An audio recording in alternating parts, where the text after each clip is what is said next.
kursus online, dan YouTube. Dalam konteks belajar Adobe Photoshop, sering kita lihat ada sebuah platform atau seseorang yang mengiklankan kursus online-nya. Dan kalau dilihat dari ulasannya, sepertinya banyak yang ikut. Tapi untuk yang materinya Adobe Photoshop, aku nggak tahu ya. Mungkin bisa banyak, mungkin juga bisa enggak. Tapi kenapa ada orang yang mau membayar untuk melihat video materinya, padahal ada yang gratis di YouTube? Dan materinya menurutku tidak akan jauh beda di antara kedua itu. Nggak mungkin kan cara memasukkan foto ke dalam Adobe Photoshop itu caranya berbeda antara yang di YouTube dengan yang di kursus online? Pasti sama. Mungkin orang-orang beranggapan ada harga, ada kualitas. Karena kalau kita udah berani pasang harga, berarti video kita harus lebih bagus daripada yang gratis. Misalnya suara jernih, nggak ada noise, videonya terstruktur, nggak ngebosenin, dan lain-lain. Tapi nyatanya itu belum tentu benar. Karena ada juga beberapa tutorial di YouTube yang kualitasnya benar-benar bagus. Dan nggak bisa kita samaratakan juga kalau video-video di kursus online itu semuanya bagus. Pasti ada juga yang membuat murid-muridnya kecewa setelah membeli kursus itu. Dan ada juga alasannya karena bingung. Bingung mulai dari mana belajar Adobe Photoshop. Padahal nggak ada urutan baku untuk belajar Adobe Photoshop. Jadi apa yang membuat kursus online diminati?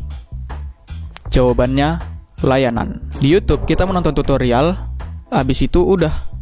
Kita dapat ilmunya, selesai. Tapi di kursus online, nggak cuma sampai situ doang. Tergantung dari masing-masing kursus online-nya, biasanya layanan yang disediakan adalah sertifikat, ada ujiannya ataupun kuisnya, ada rangkumannya, ada tugas yang diberikan, bisa konsultasi dengan mentor atau instrukturnya, videonya juga terstruktur, biasanya juga ada komunitas kelasnya, dan lain-lain. Dan biasanya platform-platform ini akan mencari mentor atau instruktur yang kompeten, latar belakangnya jelas, dan berpengalaman di bidangnya. Di sini kita bahasnya dalam konteks Adobe Photoshop ya. Dengan kelebihan itu, bukankah kursus online akan lebih menarik ketimbang YouTube? Apalagi dengan materi pembahasan yang terstruktur, membuat kita bisa menguasai Adobe Photoshop dengan lebih cepat daripada belajar di YouTube. Contohnya tutorial teknik masking. Kalau kita nggak search di YouTube tentang masking, ya kita nggak bakal tahu apa itu teknik masking. Mungkin kita akan menggunakan eraser tool aja selama ini. Tapi kalau di kursus online, kita yang dikenalkan dengan masking itu. Jadi bukan kita yang cari, melainkan kursus itu yang mengenalkannya kepada kita. Dan hal-hal seperti inilah yang membuat kita bisa cepat menguasai Adobe Photoshop. Tapi kekurangannya yaitu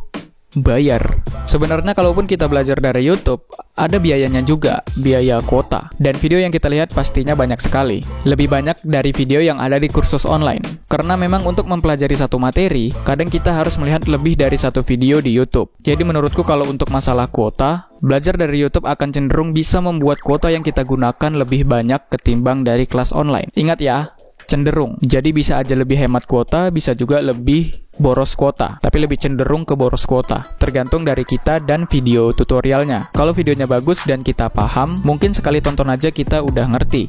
Jadi lebih hemat kuota. Nah, kalau di YouTube, kita bebas mencari video tutorial yang kita butuhkan tanpa harus membayar. Cukup dengan modal kuota aja. Ini akan sangat menguntungkan buat kita yang modalnya pas-pasan. Tapi di YouTube kita nggak mendapatkan layanan seperti kursus online. Nggak ada sertifikat, nggak ada ujiannya, nggak ada tugasnya, nggak ada layanan konsultasi ke mentor. Atau kalau di YouTube konsultasi ke kreatornya, nggak ada. Dan kreatornya juga kita nggak tahu apakah dia benar-benar mahir atau tidak. Dan biasanya di YouTube ini kebanyakan membahas dasar-dasar Adobe Photoshop. Untuk yang misalnya komposisi foto manipulasi, kombinasi warna harmonis, depth atau kedalaman, cara mencari ide foto manipulasi, komposisi cahaya dan bayangan, itu langka sekali di YouTube. Kalau masalah sertifikat atau ujiannya itu benar-benar nggak akan kita dapat di YouTube ya. Tapi kalau kreator yang mahir di bidangnya, kita masih bisa menemukannya. Contohnya Piximperfect.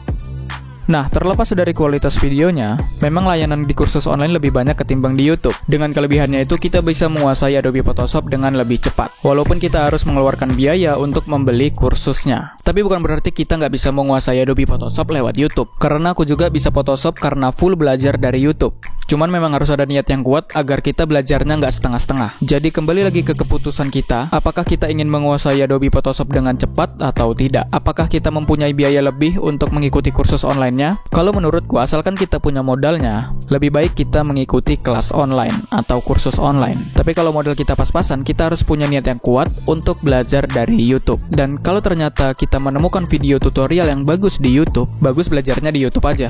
Sekian konten dari video ini, semoga bermanfaat, dan sampai jumpa di next video.